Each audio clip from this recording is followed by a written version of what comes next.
Newton school MIA university స్పెయిన్తో కలిసి 1 year masters ప్రోగ్రామ్ని ప్రొవైడ్ చేస్తుంది ఇన్ కంప్యూటర్ సైన్స్లో.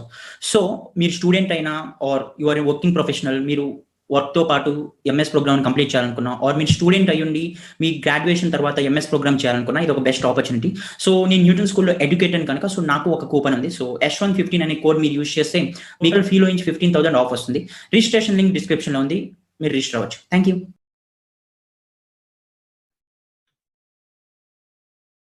హాయ్, మనం ఈ వీడియోస్లో ఒక ఇంపార్టెంట్ కాన్సెప్ట్ని చూస్తున్నాం. సో పైథాన్ కానీ ఏ ప్రోగ్రామింగ్ లాంగ్వేజ్ తీసుకున్నాం, సో మనం రియల్ టైంలో వర్క్ చేస్తున్నప్పుడు, సో అంటే మీరు సాఫ్ట్వేర్ కంపెనీలో వర్క్ చేస్తున్నాం ఆర్ ఏదైనా రియల్ టైం ప్రాజెక్ట్ మీద వర్క్ చేస్తున్నాం, సో మన ట్రెడిషనల్ అంటే ప్రాక్టీస్ చేసేటప్పుడు నేర్చుకునే ప్రోగ్రామింగ్కి అలానే రియల్ టైంలో చేస్తున్నప్పుడు చేసే ప్రోగ్రామింగ్కి చాలా డిఫరెన్స్ ఉంటుంది.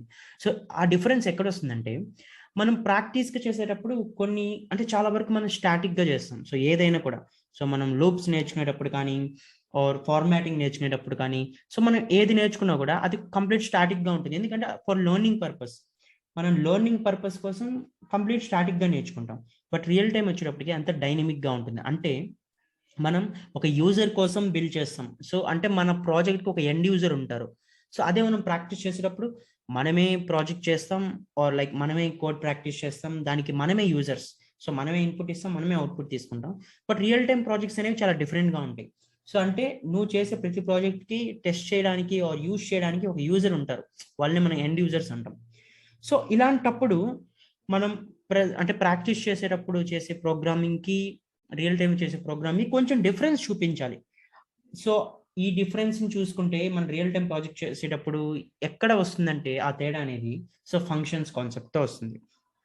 సో మనం ఈ వీడియోలో ఫంక్షన్స్ అనే కాన్సెప్ట్ని చూడబోతున్నాం. అసలు ఏంటి ఫంక్షన్స్, సో నార్మల్ ప్రోగ్రామింగ్కి ఫంక్షన్స్ అనే కాన్సెప్ట్కి ఎక్కడ డిఫరెన్స్ వస్తుంది. సో ఇన్ జనరల్ ఫంక్షన్ అంటే ఏం లేదండి, సో ఇది ఒక బిల్డింగ్ బ్లాక్ అనుకోవచ్చు. సో ఎలా చెప్పాలంటే, మనం కన్స్ట్రక్షన్ చేస్తున్నాం ఏదైనా ఒక బిల్డింగ్, సో దాంట్లో వాళ్ళు బ్లాక్ వైజ్ కన్స్ట్రక్ట్ చేస్తారు కానీ ఒకేసారి మొత్తం ఎక్కడా కూడా కన్స్ట్రక్ట్ చేయరు. సో అలానే ఫంక్షన్ కూడా ఒక బిల్డింగ్ బ్లాక్ లాంటిది. కాకపోతే ఈ ఫంక్షన్ ఎప్పుడు యూజ్ చేస్తామంటే, ఎక్కడైతే మనం ఎక్కువ కోడ్ రాస్తామో, larger amount of code, so మనకి ఎక్కడైతే ఎక్కువ కోడ్ కావాల్సి వచ్చిందో, అంటే రియల్ టైం ప్రాజెక్ట్స్ సింపుల్గా చెప్పాలంటే, సో అలాంటి కేసెస్లో మనం ఫంక్షన్స్ యూజ్ చేస్తాం. ఇన్ జనరల్గా ఫంక్షన్ అనేది ఒక యూస్ఫుల్ డివైస్ అని చెప్పుకోవచ్చు. ప్రోగ్రామింగ్లో ఇది ఒక డివైస్ అని చెప్పుకోవచ్చు. సో ఇది ఏం చేస్తుంది, it groups together A set of elements. So set of elements, అవి స్టేట్మెంట్స్ కానివ్వచ్చు, కండిషనల్స్ కానివచ్చు, ఏదైనా కూడా ఒక సెట్ ఆఫ్ ఎలిమెంట్స్ని గ్రూప్ చేస్తుంది.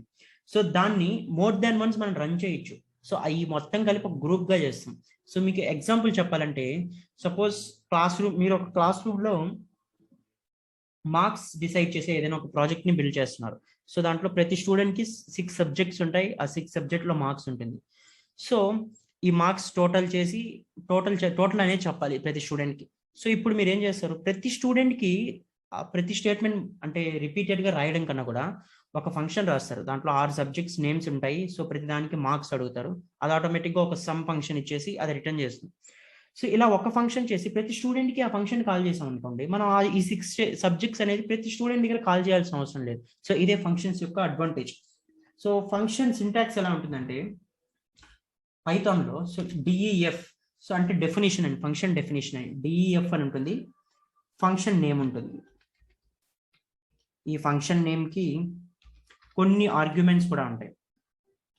సో ఎన్ని ఆర్గ్యుమెంట్స్ అయినా పర్లేదు, సో మనం ఆర్గ్యుమెంట్స్ కొన్ని ఇస్తాం. సో ఇన్ జనరల్గా పైథాన్ సింటాక్స్ ఇలా ఉంటుంది. అలాగే లాస్ట్లో కాలం ఉంటుంది. మనం ఎలా అయితే స్టేట్మెంట్స్కి కండిషనల్స్కి కాలం యూజ్ చేసాము, అప్పుడే మనకి ఇండెంటేషన్ టాపిక్ కూడా వస్తుంది ఇక్కడే. సో ఇక్కడ మనకు కావాల్సిన స్టఫ్ అంతా రాస్తాం. సో అది ఏదైనా కూడా, సో కండిషనల్స్, స్టేట్మెంట్స్ ఆర్ నార్మల్గా మీరు ఎలిమెంట్స్ ఏదైనా కూడా ఇక్కడ రాస్తాం. అండ్ లాస్ట్లో రిటర్న్ చేస్తాం. రిటర్న్ చాలా ఇంపార్టెంట్. సో ఇది ఫంక్షన్ అంటే ఇన్ జనరల్లో. సో ఇప్పుడు మనం ఏదైనా ఒక ఎగ్జాంపుల్ చేస్తాం. హలో వరల్డ్ని ఫంక్షన్స్ ఎలా ప్రింట్ చేస్తామో చూద్దాం. సో లెట్స్ కన్సిడర్, సో ఇప్పుడు నేను టెల్ హలో, సో ఇది ఒక ఫంక్షన్ నేమ్ అనుకోండి. ఈ ఫంక్షన్ నేమ్స్ కూడా ఒక నేమింగ్ కన్వెన్షన్ ఉంది. అదేంటంటే ఆల్రెడీ పైథాన్లో ఫంక్షన్గా ఉన్నది, అంటే కొన్ని ప్రీడిఫైన్ ఫంక్షన్స్ ఉంటాయి కదా, ప్రీడిఫైన్ మెథడ్స్, అలాంటివి డైరెక్ట్గా నేమ్స్ ఇవ్వకూడదు. So for suppose list, ట్యూపుల్, dictionary ఇలాంటివి ఏంటంటే పైథాన్లో మనం డిఫాల్ట్గా యూజ్ చేసే మెథడ్స్.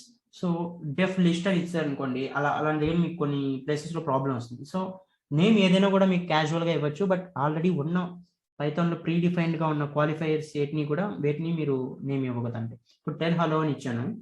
సో ఇది ఒక ఎంటీ ఫంక్షన్, నాకు దీంట్లో ఆర్గ్యుమెంట్స్ ఏం అవసరం లేదు.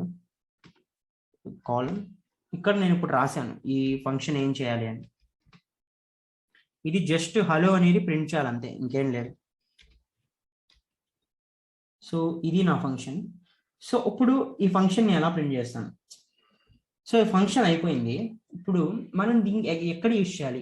సో నేను ఒక ప్రోగ్రామ్ ఏదైనా ఒక బిల్డ్ చేస్తున్నాను, ఒక సాఫ్ట్వేర్. ఆ సాఫ్ట్వేర్ ఏం చేస్తుందంటే ఈ ఫంక్షన్ ఉంటుంది, ఏ యూజర్ లాగిన్ అయినా కూడా హలో అని గ్రీట్ చేయాలి. సో ఇది నా ఫంక్షన్. సో ఇప్పుడు నేనేం చేస్తానంటే ఆల్రెడీ ఈ ఫంక్షన్ నేను ఒకసారి రాసేసాను. సో ఇది ఫంక్షన్ డెఫినేషన్. సో ఇప్పుడు ఈ ఫంక్షన్ని నువ్వు ఎక్కడ కాల్ చేసినా, ఇప్పుడు ఫంక్షన్ కాల్ అనే ఒక కాన్సెప్ట్ ఉంటుంది. అంటే ఈ ఫంక్షన్ నువ్వు ఎక్కడైనా కాల్ చేసుకోవచ్చు, ఎక్కడ కాల్ చేసినా కూడా దీని లోపల ఉండే స్టేట్మెంట్స్ ఎగ్జిక్యూట్ అవుతాయి. సో ఇప్పుడు సపోజ్ నేను ఇంకెక్కడో సమ్వేర్ ఇన్ ద ప్రోగ్రామ్ నేను ఈ టెల్ హలో అనే ఫంక్షన్ని డైరెక్ట్గా కాల్ చేస్తున్నాను, జస్ట్ కాల్ చేస్తున్నాను అంతే. నేను ఇది రన్ చేస్తాను. ఇది రన్ చేస్తే హలో ప్రింట్ అయింది. అంటే ఈ లైన్ మనం ఇక్కడ కాల్ చేస్తున్నాం ఫంక్షన్ని. సో ఇదంతా లెక్క రాదు, ఎందుకంటే నువ్వు ఈ ఫంక్షన్లో ప్రింట్ రాసినా కూడా ఈ ఫంక్షన్ నువ్వు కాల్ చేస్తేనే ఇది ప్రింట్ అవుతుంది, లేకుంటే అది వర్కౌట్ అవుతుంది. కావాలంటే మీరు చూడండి. సో నేను ఇది తీసేసాను ఇక్కడ. ఇప్పుడు రన్ చేస్తే ఏం ప్రింట్ అవ్వదు, ఎందుకంటే ఫంక్షన్ని ఎక్కడైనా కాల్ చేస్తేనే దానికి యూజ్. మీరు కానీ అక్కడ ఎక్కడా కాల్ చేయకపోతే ఆ ఫంక్షన్ యూజ్లెస్ అంతే. సో ఈ ఫంక్షన్ కాల్ చేస్తేనే ప్రింట్ అవుతుంది. సో మనం ఈ టైప్లో ఫంక్షన్స్ని యూజ్ చేస్తాం. సో దీన్ని కొంచెం ఇంకా అడ్వాన్స్డ్గా వెళ్తాం. సో ఈ టెల్ హలోని డైనమిక్గా వెళ్ళాలనుకున్నాం మనం. సో ఇప్పుడు మనం ఇది స్టాటిక్గా ప్రింట్ చేసాం అంతే జస్ట్. అదే ఇక్కడ మీరు ఏదైనా ఇవ్వాలంటే, ఫర్ సపోజ్ నేను ఇక్కడ ఒక పారామీటర్ ఇచ్చాను నేమ్, అంటే నేమ్ కూడా కాల్ చేయాలి. మనం హలోతో పాటు నేమ్ కూడా కాల్ చేయాలి. మనం ముందు మీరు వీడియోస్ చూసినట్టయితే మన ఈ ఫార్మాటింగ్ అనే కాన్సెప్ట్ని యూజ్ చేసాం. అంటే ఈ ఫార్మాటింగ్ అనే కాన్సెప్ట్లో మనం జస్ట్ %s అని ఇస్తాం. సో ఇక్కడ ఇప్పుడు నేమ్తో కాల్ చేయాలి. సో ఇప్పుడు ఏమవుతుందంటే ఇప్పుడు హలో ఇక్కడ ఈ నేమ్. సో ఈ నేమ్ అనేది ఇక్కడ స్టాటిక్, ఇక్కడ డైనమిక్ ఇది. సో మీరు ఇక్కడ ఏ నేమ్ అయితే పాస్ చేస్తారో, సపోజ్ నేను ఇక్కడ నా నేమ్ పాస్ చేశాను. ఇప్పుడు ఇది ఒకసారి రన్ చేసి చూద్దాం. ఇప్పుడు చూస్తే ఇక్కడ హలో యశ్వంత్ అని. అంటే నువ్వు ఇలా డైనమిక్గా యూజ్ చేయొచ్చు కూడా. మనం ముందు కూడా డిస్కస్ చేసాం, ఇది డైనమిక్గా కూడా యూజ్ చేయొచ్చు. అసలు ఈ స్ట్రింగ్ ఫార్మాటింగ్ మనం ఎందుకు యూజ్ చేస్తామంటే డైనమిక్గా ప్రింట్ చేయడానికి అని అనుకున్నాం. సో అది ఎక్కడ యూజ్ అవుతుందంటే ఇలాంటి ప్లేసెస్లో యూజ్ అవుతుంది. సో ఇక్కడ మన యశ్వంత్ అనేది నేను ఇక్కడ ఏ నేమ్ ఇచ్చినా అది మారిపోతుంది. మీరు చూడడం కావాలంటే ఇంకేమన్నా ఒక నేమ్ టెస్ట్ చేయొచ్చు. సో ఫంక్షన్స్ వల్ల ఇదే మెయిన్ అడ్వాంటేజ్. సో ఒక్కసారి రాసిన దాన్ని ఎన్నిసార్లు నేను యూజ్ చేయొచ్చు. ఇప్పుడు ఈ మెథడ్ ఇలాంటి ఒక సాఫ్ట్వేర్ రాసి, సో ఎవరు ఎంటర్ అయినా కూడా ఆ వెబ్సైట్లోకి, సో ఫస్ట్ వాళ్ళని ఇలా గ్రీట్ చేయాలి అని రాసాం. అక్కడ ఎవరు ఎంటర్ అయ్యారో వాళ్ళ నేమ్ తీసుకొని ప్రింట్ చేయొచ్చు డైరెక్ట్గా. సో చాలా సింపుల్ ఇది. దాని చూడండి నేను ఏం మార్చాను, ఇక్కడ కూడా మారింది. సో ఇది ఫంక్షన్స్ అంటే మన నెక్స్ట్ వీడియోలో రిటర్న్ ఎలా యూజ్ చేయాలి అండ్ ఫంక్షన్ ఇంకొంచెం అడ్వాన్స్డ్ కాన్సెప్ట్ని చూస్తాం. So thank you for watching this video. మీరు న్యూటన్ స్కూల్ ఒక లాంచ్ ప్యాడ్ని డిస్క్రిప్షన్లో లింక్స్తో యాక్సెస్ చేయొచ్చు. అలాగే మీకు ఈ వీడియోస్ నచ్చితే లైక్ చేయండి, కామెంట్ చేయండి, అలానే షేర్ చేయండి మీ సర్కిల్లో. సో అలానే మీ ఛానల్కి న్యూ అయితే సబ్స్క్రైబ్ చేయండి. Thank you.